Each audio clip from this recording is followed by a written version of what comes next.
সার্জিস হাসনাত পাটোয়ারিরা সাগর পাড়ে গেলেন, বসলেন, চিন্তা করলেন দেশ সমসাময়িক নিয়ে। তারপর ঢাকায় ফিরে ভরা মজলিসে দাঁড়িয়ে নাসিরুদ্দিন পাটোয়ারি ঘোষণা দিলেন আগামী ফেব্রুয়ারিতে নির্বাচন হবে না। এমন ঘোষণায় তীব্র বেগে ছুটে চলা নির্বাচনী ট্রেনটা যেন হঠাৎই ব্রেক কষে বসল। পাটোয়ারিদের কথা তো আর ফেলনা নয়।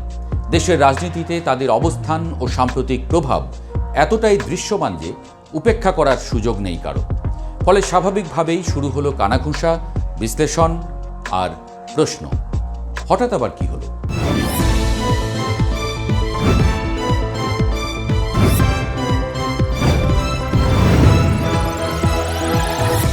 আগামী বছরের ফেব্রুয়ারিতে ত্রয়োদশ জাতীয় সংসদ নির্বাচন হবে না বলে মন্তব্য করেছেন জাতীয় নাগরিক পার্টি অর্থাৎ এনসিপির মুখ্য সমন্বয়ক নাসিরুদ্দিন পাটোয়ারি।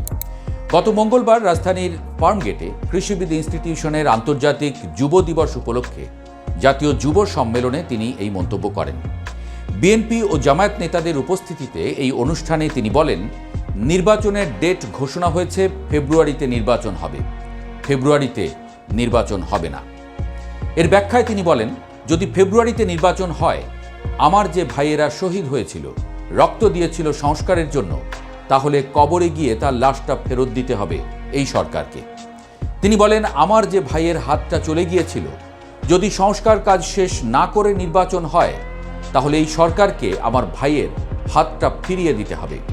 যে মায়ের বুক খালি হয়েছিল, ওই মায়ের বুকের সন্তানকে ফেরত দিতে হবে। একই সংস্কৃতির ডামাডোলে, একই ফ্যাসিবাদী সংবিধানে, একই সিস্টেমের মধ্য দিয়ে নির্বাচনে যাওয়া হচ্ছে বলে মন্তব্য করেন নাসিরুদ্দিন পাটোয়ারি। এ প্রসঙ্গে প্রশ্ন তুলে তিনি বলেন, তাহলে এতগুলো মানুষ শহীদ হওয়ার প্রয়োজন কি ছিল? এতগুলো মানুষ আহত হওয়ার প্রয়োজন কি ছিল? অর্থাৎ প্রধান উপদেষ্টার ঘোষিত সময়ে নির্বাচনটা যে এনসিপি চাইছে না, সেটা আবারও পরিষ্কার হলো। অন্তর্বর্তী সরকার আগামী বছর রোজার আগে ফেব্রুয়ারির প্রথমার্ধে নির্বাচনের সম্ভাব্য সময় নির্ধারণ করেছে। নির্বাচন কমিশনও ফেব্রুয়ারিতে ভোট করতে এর 2 মাস আগে সূচি ঘোষণার কথা বলেছে। দ্রুত নির্বাচনের দাবি করে আসা বিএনপি সহ অন্য রাজনৈতিক দলগুলো এই সিদ্ধান্তকে স্বাগত জানিয়েছে। পরে জামায়াতও ফেব্রুয়ারিতে ভোট নিয়ে তাদের আপত্তি না থাকার কথা বলেছে। তবে সংস্কার ও অভ্যুত্থান ঠেকানোর ঘটনায় দায়ের হওয়া মামলার বিচার না হওয়ার আগে নির্বাচনের বিরোধিতা করে আসছে নতুন রাজনৈতিক দল এনসিপি।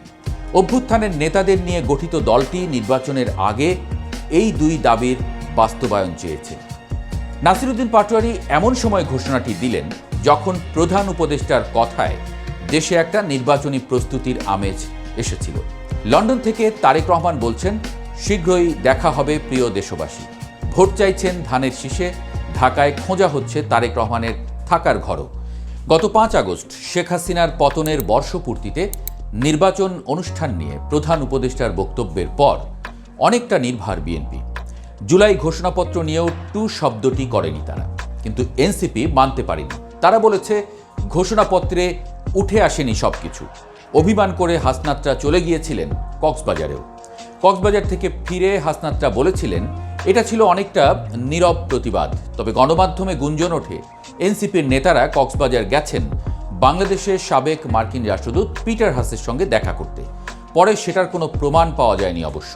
চ্যানেল 1-এর সিনিয়র সাংবাদিক পারভেজ রেজা এই ঘটনার ব্যাখ্যাও দিয়েছেন পরে। বলেছেন, চ্যানেল 1 প্রশ্নবোধক চিহ্ন ব্যবহার করেছিল শেষে, অর্থাৎ সার্জিসরা কি পিটার হাসের সাথে দেখা করতে গেছেন? কিন্তু অন্য সবাই এই প্রশ্নবোধক বাক্যটিকে অকাট্য বলে ধরে নিয়ে বিষয়টাকে গুলিয়ে ফেলেছেন। যা হোক, সাবেক মার্কিন রাষ্ট্রদূতের সঙ্গে সাক্ষাতের আলাপটা বাজারে চলমান থাকা অবস্থাতেই দেখা গেল এনসিপির শীর্ষ নেতারা গত সোমবার দেখা করেছেন ঢাকায় নিযুক্ত যুক্তরাষ্ট্রের ভারপ্রাপ্ত রাষ্ট্রদূত ট্রেসি অ্যান জ্যাকবসনের সঙ্গে। দেখা গেল ছবিও। সোমবার বিকেলে ঢাকায় যুক্তরাষ্ট্রের ভারপ্রাপ্ত রাষ্ট্রদূতের বাসভবনে এই বৈঠক হয়।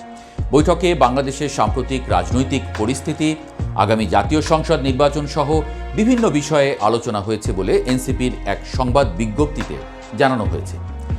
এই বৈঠকের একদিন পরেই আবার পাটোয়ারি বলে উঠলেন, নির্বাচন ফেব্রুয়ারিতে হচ্ছে না। এবার দেশে আরেক পশলা প্রশ্নের বৃষ্টি বয়ে যাচ্ছে। মার্কিন রাষ্ট্রদূতের সাথে সাক্ষাতের পরই কেন নির্বাচন নিয়ে এমন ঘোষণা পাটোয়ারিদের? বাংলাদেশের রাজনীতিতে মার্কিন প্রভাব কোনোভাবেই যেন দূর করা যাচ্ছে না। শুরুটা হয়েছিল শেখ হাসিনার সেই সেন্ট মার্টিন তত্ত্ব দিয়ে, অর্থাৎ আমেরিকার হাতে সেন্ট মার্টিন তুলে না দিলে ক্ষমতা থেকে সরানো হবে। শেখ হাসিনার পতনের পর মানুষ প্রশ্ন করেছে, তবে কি সেই কথা রাখলো আমেরিকা? এখনও সেই একই প্রশ্ন উঠছে। তবে ফেব্রুয়ারি আসতে আরও কিছুদিন বাকি। নির্বাচনের আলাপ বেশ ভালোভাবেই শুরু হয়েছে, কাজ শুরু করে দিয়েছে নির্বাচন কমিশন, ঘোষণা হয়েছে বাজেটও। পাড়া মহল্লায় নির্বাচনী আলাপ তুঙ্গে, মনোনয়ন নিয়েও চলছে ব্যাপক কর্মচাঞ্চল্য। এই অবস্থায় এনসিপির এমন বক্তব্য সামগ্রিক পরিস্থিতিতে কতটা প্রভাব ফেলে এবং নির্বাচনটা আসলেই ফেব্রুয়ারিতে হবে কিনা সেটা দেখতে আগামী 2026 সালের ফেব্রুয়ারি পর্যন্ত আমাদের অপেক্ষা করতেই হচ্ছে।